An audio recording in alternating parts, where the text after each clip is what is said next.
opposite field. But the main reason why we're working on it today is because if you have what we call an opposite field approach, usually good stuff happens. What that is, and the number one thing in hitting opposite field, is keeping your front shoulder closed for as long as possible. So when the ball's coming in, let me just start with how to hit oppo. The keys to hitting oppo is not necessarily that you need to do anything different.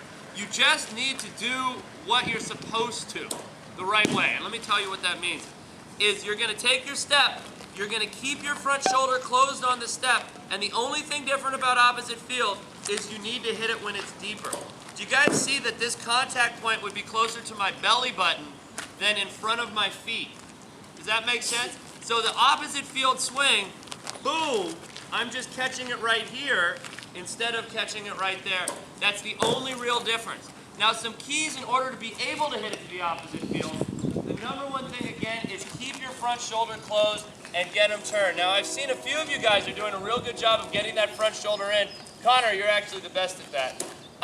That when you watch the pros hit, you're going to see that most of their shoulders are at about 45 degrees away from their hand. They're really going to be turned in, and you'll see from that center field camera, right before they hit, you're going to be able to see their numbers, right? A righty. Like, again, we're talking about our A-Rod example. Even though, I hate the evil Yankees, don't get me wrong. But A-Rod is almost a perfect hitter in terms of his form, and you'll see when he sets up, he's way over here. So the keys for hitting opposite field is we're just going to say keep the front shoulder in and let the ball get deep.